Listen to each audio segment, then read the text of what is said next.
After reacting to the Cardfight Vanguard Overdress anime, I've decided to take on Sophie Bell's Witch Star deck, which is Almajestar Astorea Unica.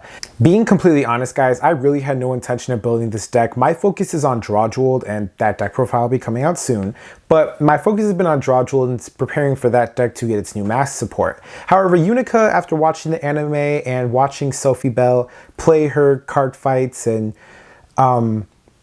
see all the amazing attributes that she's attributed to the deck, I've decided why not go ahead and pick up this deck and give it a try. It's not super expensive and I had most of the pieces for it, as well as the set basically containing everything that the deck needs. So I was like, okay, let's see where this deck goes. However, I have been amazingly surprised at this deck. This deck, honestly, before the mask support, is very powerful and it has a very strong snowball game. As we get later on into the game and we keep using the effects of the cards I'm going to showcase in this video, we were able to see Unica's power just keep going higher and higher until you reach a certain threshold that makes her a very dangerous Vanguard.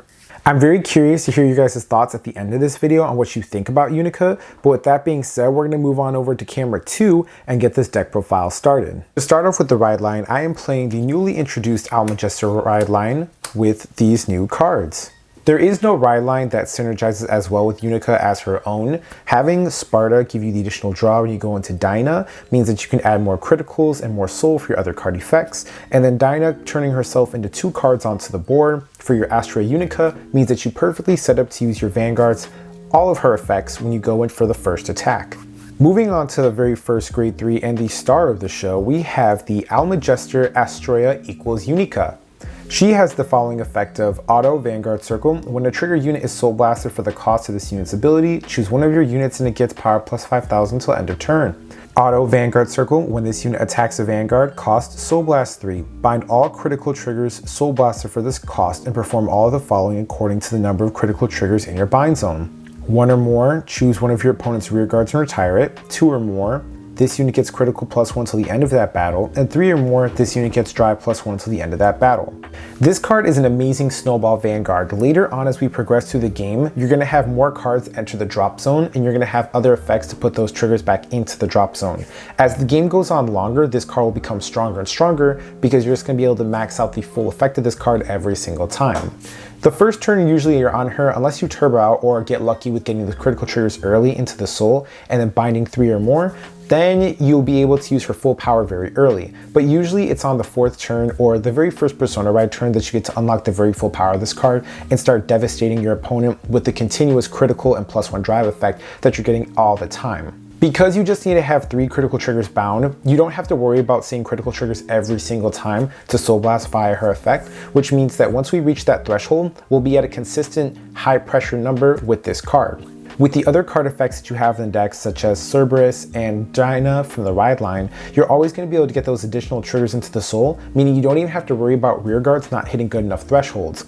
The additional drive check to see extra triggers, the critical threat from the Vanguard, on top of the power that you're consistently giving to all of your rear guards, makes Unica an extremely dangerous Vanguard, even before her mask form enters play.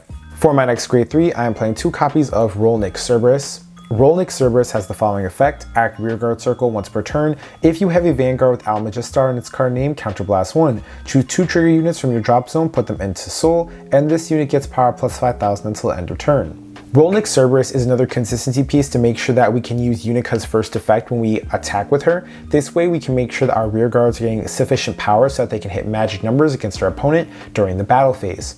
Because it's at grade 3 base power alone, it becomes 18k attacker, throw the 5,000 on top of it and it becomes a 23k attacker. Therefore, it already hits the 10,000 power breakthrough for the magic number threshold on its own, and while it does share the effect with Dinah, and Dinah does the exact same thing, this is another card that we can use to hit higher thresholds and as a consistency piece to make sure that we have those extra triggers going to our drop zone all the time, in case our Dinah gets retired or if we lose out on other pieces that put cards from the drop zone into the soul. For my last grade 3, I am playing 1 copy of Gradius Gradle. Unica, like all of these newer decks, really do suffer from not having Persona Ride. At this point in Vanguard, a lot of decks that have been around for longer or just have really good support have enough consistency where they can last to their Persona Ride turns, but Unica being newer, while it does have a lot of draw power and it does have a lot of thinning the deck down and a lot of pressure, you want to keep that pressure going, and I felt like with the 1 open slot that I had in the deck, I figured I would use Gradius Gradle as a piece to just make sure I have access to that Persona Ride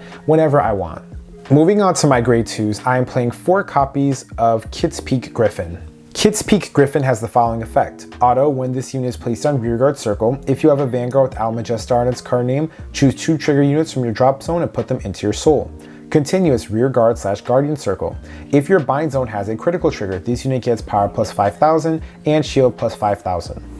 Kit's Peak is a mandatory 4-of in this deck. It is probably the best supporting card the Unica has gotten besides the ride line. Being a card that on place gives you the other pieces to activate Unica's ability is extremely helpful so that we can reach that threshold, but the really good thing about this card is the fact that it is a consistent 10k shield and 15k attacker.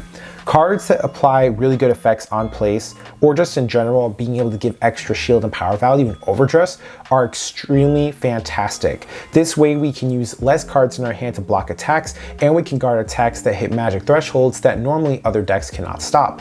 It improves our consistency and adds to our offense and defense. Kit's Peak Griffin is a fantastic piece for Unica. For my next grade 2, I am playing 3 copies of Buricon Manticore. Buricon Manticore has the following effect. Continuous rearguard circle. During your turn, if your bind zone has 2 or more trigger units, this unit gets power plus 10,000.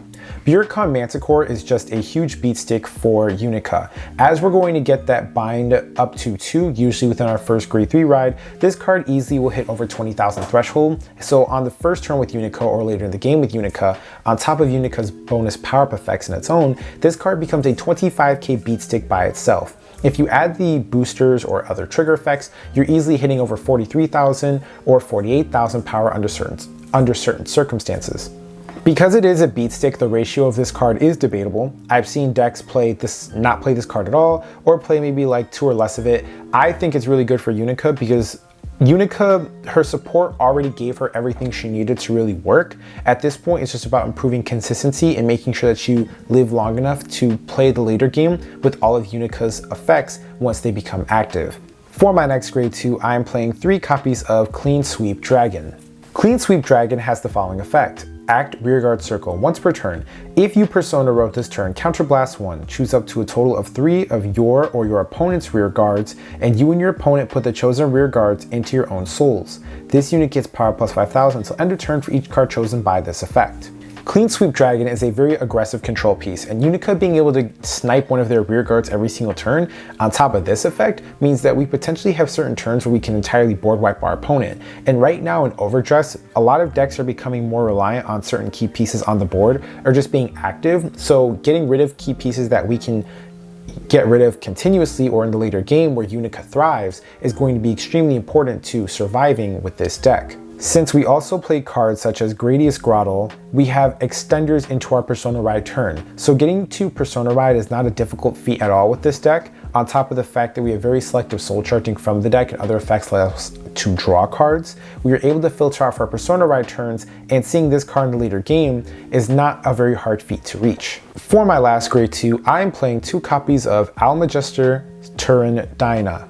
Now we will read the entirety of what she does. She has the following effect of Act rearguard circle. Once per turn, if you have a Vanguard with Almajestar in its card name, counterblast 1, choose 2 trigger units from your drop, put them into soul, and this unit gets power plus 5,000 until end of turn. In case you're wondering why am I playing this along with Rolnik Cerberus, it is for consistency. You really want to make sure that every single turn your Unica is able to do the Soul Blast of at least 2 triggers minimum, so that this way you can apply the 5,000 power to your rear guards. On top of that, if you are still needing to meet that critical threshold, you are going to want to do that as soon as possible. So Dinah, Rolnik Cerberus, Kit's Peak Griffin, all of these cards are just really great forms of making sure that we can continuously put our triggers from the drop zone into the soul. Moving on to my grade 1s, I am playing 4 copies of Irem Capricornus. Irem Capricornus has the following effect. Auto rearguard circle. When this unit boosts, if you have a Vanguard with Almajestar in its card name, choose up to 1 trigger unit from your hand or drop zone and put it into your soul. If you put a trigger unit from your hand, draw a card. Irem Capricornus is a great consistency and filter piece. This is how you take drop zone critical triggers or other triggers and put them back into the soul throughout the period of the game. It is also how you filter out triggers from your hand into the soul, so this way you don't have to overguard to set up for your Unica turns. It's a great consistency piece that we can always rely on to set up our soul going into our next Unica turns, or we can use it during the turns we attack with Unica and recycle the cards we are soul blasting via her effect already. For my next grade 1, I play 4 copies of Steam Battler Guggen Rom. Steam Battler Gungan Rom has the following effect. Auto, when this unit is placed on rearguard circle, Soul Charge 1. Act rearguard circle, once per turn, Soul Blast 3 and draw a card. Now we do have a couple effects in the deck that do allow us to Soul Charge. We have our Ride Line, Gungan Rom's effect as well. So because we are Soul Charging cards sometimes that may not be trigger units all the time, and we sometimes want to get those trigger units out because we can recycle them back in, we can rely on Gungan Rom's Soul Blast 3 and draw effect to continuously add cards to our hand every other turn. And thanks to Gungan Rom's ability to get rid of these unnecessary cards in the soul, we can transfer those cards from the soul to the drop zone to add to our hand, so that this way throughout the game we are currently seeing all the pieces we'll need per turn. And it's okay to Soul Blast for triggers too, because you have so many effects in the deck that will allow you to put those triggers that you Soul Blasted back into the soul. So this card is something we will always be active on every single turn to continuously add to our hand as long as we have it in play. For my next grade 1, I am playing 4 copies of Recusal Hate Dragon. This is your generic Dark States PG. I just like the 4 of it. If you want to play 1 copy of Elementaria, you are more than welcome to.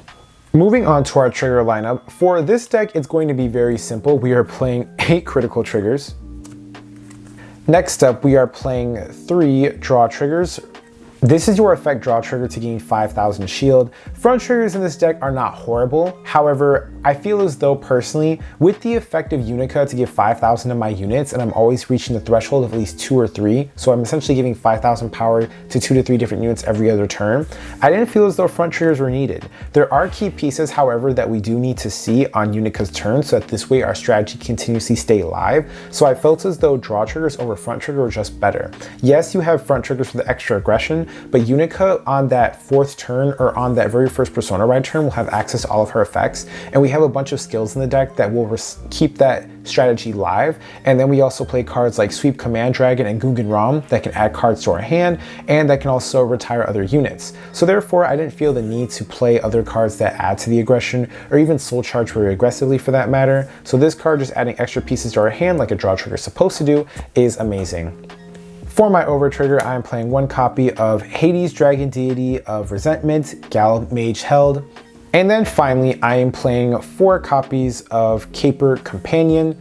Alright Cardfighters, now that you've seen my Unica deck profile, I want to hear your takes on what you think about it. I honestly think that Unica right now is potentially a rogue contender deck. You have board removal, critical, triple drive, you retire cards, and all of your pieces are very consistent and you have very strong beat sticks. The only thing that's really holding this deck back is the fact that it is weak in the early game and it doesn't get really good until you have the 4th turn setup for all of your critical triggers in the bind zone. That's when the deck really gets scary, but other than that, I definitely don't think there's anything wrong with it. I just think it's a little slow in the early game, but that's pretty normal for a Dark States deck. So while it's a weakness, it's not really that big of it's not a big weakness if you know how to deal with it. But then again, I'm curious to hear you guys' thoughts about that. So let me know down in the comment section below. Let's get a discussion going. With that being said, Cardfighters, I'll see you soon. Peace.